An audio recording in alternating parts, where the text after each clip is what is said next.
Okay, hi everybody, it's me, Bonkai922. Sakamoto Days, episode 7. This was a wild trip. This mostly, this episode mostly had to do with Shin and this laboratory that he came from.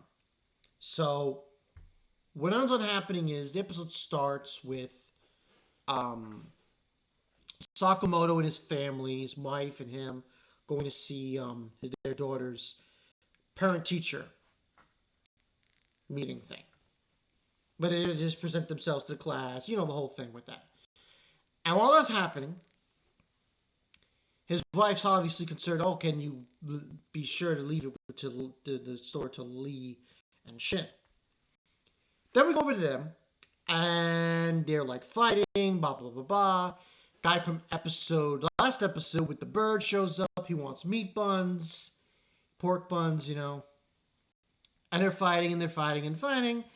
Lee says something she shouldn't be saying, and Shin leaves.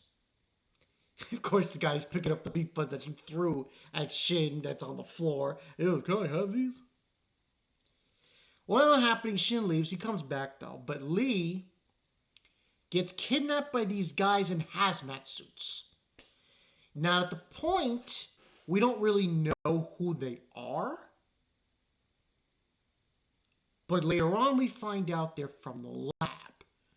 That's why this episode seemingly is focusing on Shin, because Shin came from the lab. He was a kid, they experimented on him, he got psychic powers. That's really the whole meat and crux of this episode. Now, they kidnapped Lee by accident, and obviously Sakamoto has GPS tracking in his name tag, because Lee is wearing the apron, his apron. So they track down these guys on the highway. Then it ensues.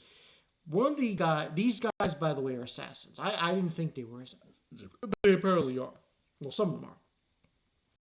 This one guy, whose name I don't recall from the credits. Yeah,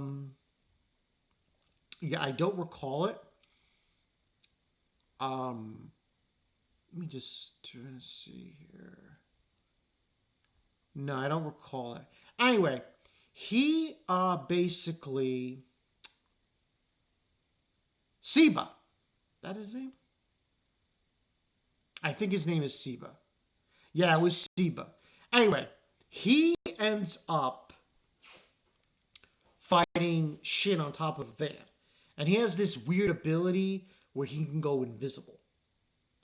And he tries to attack Sakamoto while this is going on. Doesn't fly. He doesn't beat him. You're on a motorcycle. It explodes, but Sakamoto's able to get away from the explosion. So Seba doesn't get him. He ends up having to leave, and without him in hand. So they arrive eventually to the facility, the lab, and we're introduced. Okay, this guy was in the intro, and I was like, what the hell is this dude? Guy with at first, it looked like a deer. But from my understanding, from what I read, it's a reindeer head on his head. Okay. No explanation why he does this. But he got a reindeer head on, and he's very got stitches around his fingers and everything. So very creepy, very mysterious assassin here. His name's Kashima, I believe. Let me just make sure that's correct.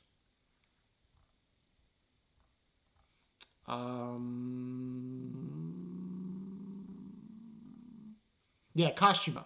So Kashima confronts Seba and the other guy about what happened, and eventually Seba basically sells him out, and they take him and Lee to the prison area, and they're planning basically to catch Shin. They eventually get into the building, Sakamoto and Shin, and it's very dinosaur themed. I think that's why it's called Jurassic Bastard. And they wear like dinosaur heads. It's very funny and cute. Eventually, they get to the area they have to go to get access to the laboratory. Unfortunately, they changed the password, and Shin doesn't know what the other password could be. And then these two robotic bears, a brown bear and a polar bear, come to life. They beat them. But then after that, a full skeleton T-Rex.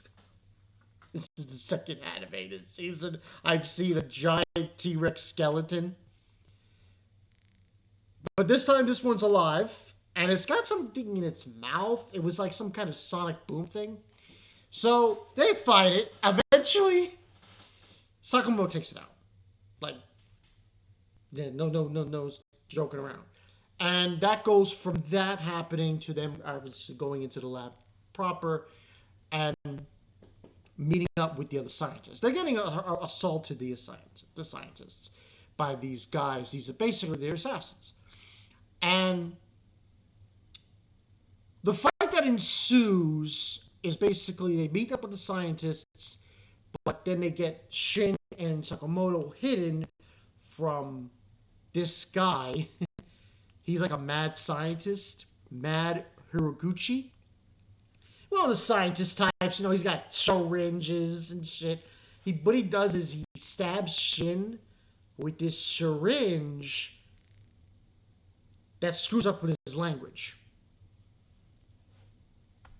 And the fight's not very long, though, because Sakamoto gets out of the cramped space and punches the guy, and I think he knocks him out pretty much. And he tells Shin that he's going to help him clean up his home. We also get a scene with Lee and the guy who was essentially Shin's adoptive father, the head scientist. Now, towards the very end, we get the other two assassins from the Order that show up, who are